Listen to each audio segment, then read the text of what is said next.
Well, the Paris terror attacks putting foreign policy front and center in the presidential race, with President Obama facing some widespread criticism for his strategy against ISIS. Voters are now looking at what qualities to consider when choosing the next leader.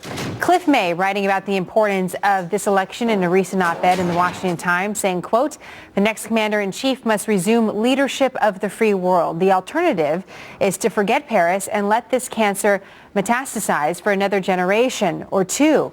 By then, however, our children and grandchildren will be living in a very different world from the one our parents bequeathed to us." Joining us now, Cliff May, president of the Foundation for Defense and Democracies and veteran foreign affairs correspondent. Cliff, it's nice to have you back on the program. It was also a pleasure to read this editorial, because during the immense amount of breaking news, it brought us to kind of the bigger point of what this is all about, is where is American leadership and what do we ultimately do about the threats we are facing today? What do you put on the top of that list? Well, I think it's time that national security be in the top of the list for all the presidential candidates, Democratic and Republican alike. I think that's easier for the Republican candidates. If Hillary Clinton believes, as does President Obama, that the greatest threat to the world today is global warming, I think then people will think that under her, our carbon footprint might shrink, but the jihadist footprint will continue to expand. And the dangers of that can be seen in Paris, but also in places like Ankara, and places like the Sinai, and places like Lebanon, and really Cameroon, Nigeria, Israel. We're seeing terrorism spread. What we should know by now, and what any presidential candidate should know, is that President Obama was wrong when he said the tide of war is receding. Actually, the tide of war is rising. And it's not enough to say we're going to counter violent extremism. American leadership is absolutely necessary if we're going to push back the jihadist threat, and that's what it is, a jihadist threat. So that's when the question becomes then, what specifically should we be looking for when we're interviewing these candidates? And we're all interviewing them. I'm not just interviewing them, but we're all doing that as voters. One of the things that the president has repeatedly said is that there's no military solution to this issue. What do you think about that? There is no purely military solution, but there is no solution that does not have a military component to it. In fact, if this becomes the highest priority of the next president, that means that all parts of the government need to work together and say that this is what we're going to do. We are going to defeat, sooner or later, jihadism.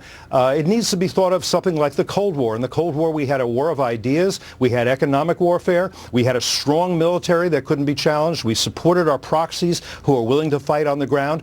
There is a military component. That's not all there is. We have to understand that this has to be the highest priority of the U.S. government if we're going to do this. Certainly during World War II, President Roosevelt and Prime Minister Churchill understood that there are many things they might want to do that they couldn't do until they defeated the threat of Nazism, which was what? Racial supremacism. And what is jihadism? It's religious supremacism. Interesting, because that's one of the points I'd like to also bring up with you. Is one of the things you talked about in the column is when you looked at the growth of jihadists around the world, whether or not it's their grievances with us that is actually motivating the growth, because that apparently is part of the premise. When you look, for example, at this administration, they say, listen, we got to close down Gitmo. It's one of the reasons why, these jihadis are rallying others to the cause. And that continues to be a point of conversation, an argument for some sides of this debate. What is or is not the truth in that? Yeah, they have grievances. Everybody has grievances. This war is not about their specific grievances that need to be addressed and can be addressed. And that was part of what Secretary Kerry didn't understand. He said, I understood the grievance against Charlie Hebdo, but in the most recent Paris attack, I don't understand it. Look, they put out statements. The Islamic State, ISIS, put out a statement after the Paris attacks. They said these attacks were in Paris because Paris is the capital of vice and prostitution, I'm quoting, and France is a country that carries the cross. In other words, it's Christian.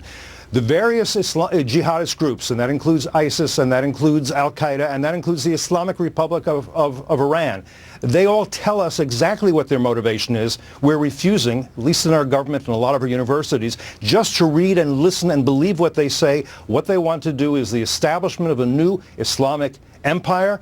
and they want the glory and power of Islam all over the world, and they want America, what they call the Crusader Zionist Alliance, they want us destroyed in Europe, in America, in Israel, all of it. Until we understand what they want and who they are and what ideology underlies them, there's no way we're going to be able to put together a strategy to defeat them. It's interesting that we're still struggling in many circles to understand the ideology, and that we have to start there. Cliff, it's great to have you on the program. Look forward to having you back. Thank you. Pleasure, Jenna. Thank you.